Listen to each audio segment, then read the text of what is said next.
So, you already have the divorce papers ready? Are you trying to scare me? You know I'm ready for this at any time. You better calm down and think about what you just said. With that, my husband Jackson got up and went into his room. My name is Kama, and I'm a 28-year-old office worker. I got married a year ago to a man named Jackson. We met on a blind date, and after dating for a year and a half, he proposed to me.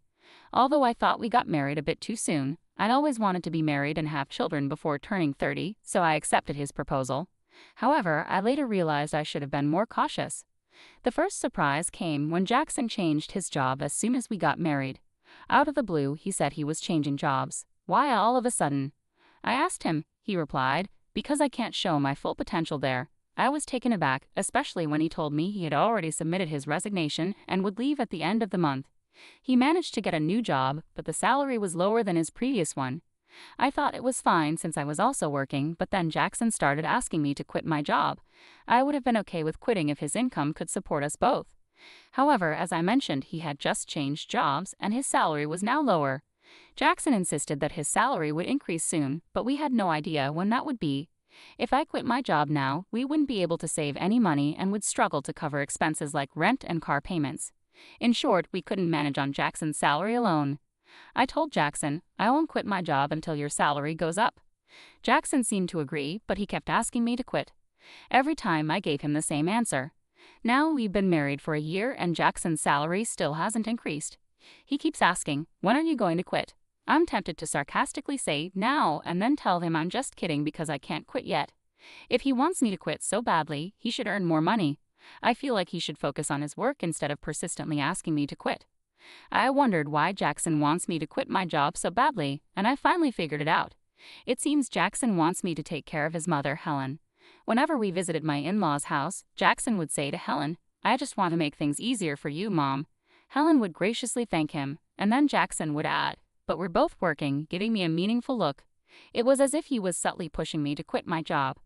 Jackson claims his mother needs assistance, but Helen isn't sick or in need of care. She's healthy and quite active. In fact, she earns enough from her part-time job to support her hobbies, social outings, and live a fulfilling life. Realistically, she doesn't require my help at all. If I were in Helen's shoes, I'd feel disheartened to be seen as needing care when I'm perfectly capable. But Jackson continues to insist that I take care of Helen. Oh, if only one of us were home during the day, we could go check on Mom every day, Jackson suddenly voiced his thoughts. It seemed he wanted me to visit my in-laws' house daily, and hearing this was exhausting. I persisted in questioning my husband. Helen is perfectly healthy, so what exactly do you expect me to do? Jackson responded matter-of-factly, there are plenty of things you could do. You could help with housework or run errands. There's a lot to assist her with. But Helen works part-time and spends time with her friends during the day, so she's not home much, right? I countered. Even if Mom isn't home, you could still handle the housework, couldn't you? Jackson's words left me baffled. What is he saying? Am I supposed to be her maid? I thought to myself. Jackson seems to be very concerned about appearances, especially in front of his parents. If he's so determined to care for them, he should handle the household chores himself. I wasn't interested in indulging Jackson's pride, so I didn't quit my job and avoided visiting my in-laws on my days off. However, I did make sure to visit them during holidays like New Year's. Thinking back, Jackson often assigned me tasks whenever we visited my in-laws together. He'd ask me to clean up, assist his mom, check if anything was needed from the store, and so on. But I never acted on these requests. When he asked me to go to the store, I'd respond with, "Don't you know more about this area than I do?" He'd then say, "It wouldn't make sense if I did it." I didn't really understand his reasoning. It seemed like he just wanted to control me and feel good about taking care of his parents, didn't it? Over time, that's how I started to view Jackson. Could it be that he's more concerned with appearances than genuinely caring for me? When I boldly asked him, why don't you pitch in or quit your job to care for your own mother? He appeared extremely uncomfortable and had a disgusted expression on his face. That's not something I'm supposed to do. I'm giving you these instructions so that my mom will think that you are a considerate, useful wife. I hope you realize how kind I am to you, he said. In other words, he wants to dump all the difficult tasks on his wife and show off how good he is as if it's something remarkable. Well, I'm not his servant or slave, and I don't deserve to be treated disrespectfully in front of my in-laws. If Jackson continues making unreasonable demands, I won't stay silent. I'll stand up for myself. But despite talking to him, Jackson hasn't changed. He still asks, "Are you going to quit your job?"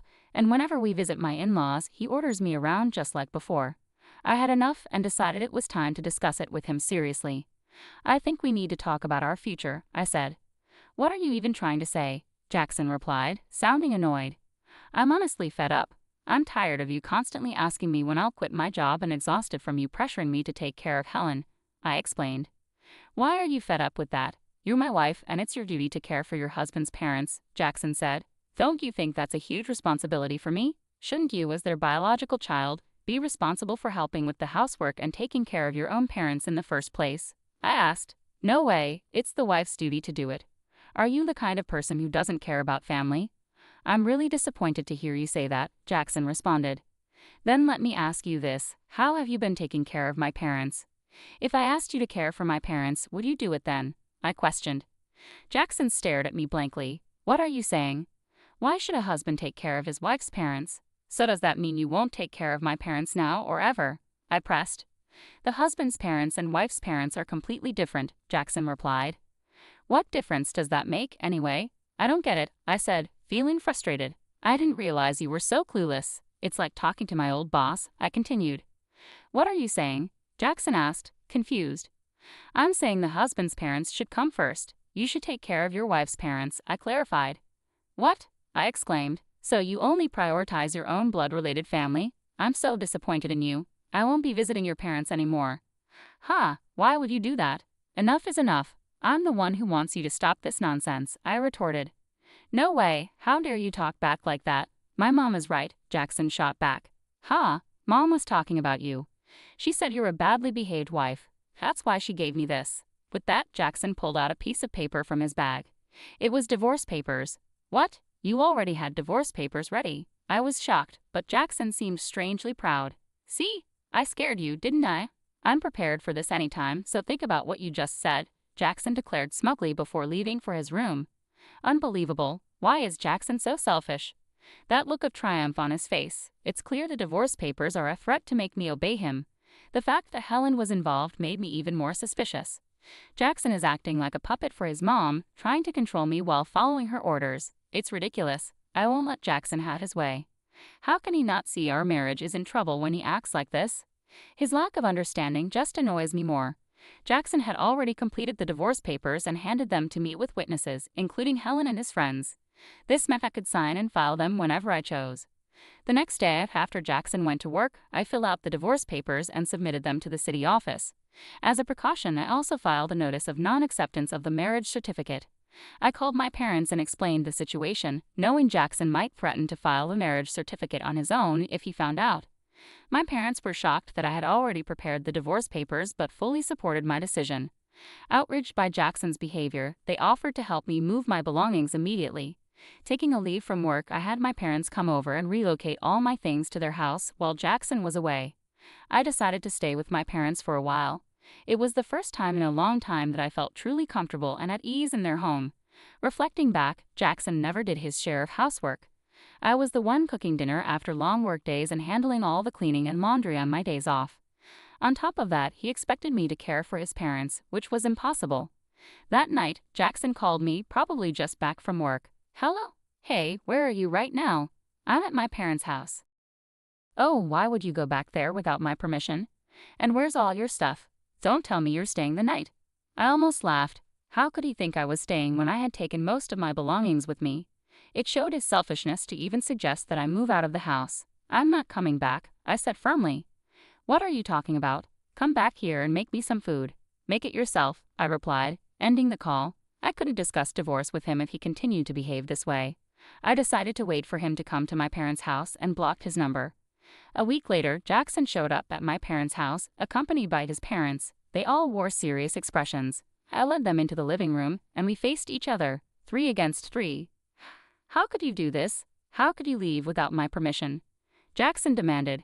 Well, you were treating me like a housekeeper. All I asked you to do was take care of your family, I countered. That's not true. What kind of wife are you if you don't take care of Jackson? Helen shot me a fierce glare. My father began to tremble with anger, but I interjected. Jackson told me to quit my job and care for Helen, saying it was my duty as his wife. Yet, when it comes to my family, he expects me to handle everything alone.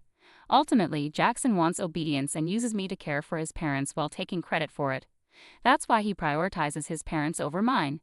Have you heard Jackson say these things? Helen continued to glare, but Carter looked confused, indicating he hadn't heard this before. Let's clear the air, Jackson said suddenly, bringing up the divorce papers and claiming it was Helen's idea. Why would you suggest that? Carter asked, clearly surprised. Oh no, it's because Camilla has an attitude problem, Helen stammered. And did you really say that Camilla's parents aren't a priority? I pressed. Well, it's only natural that your own parents come first, Helen retorted defensively.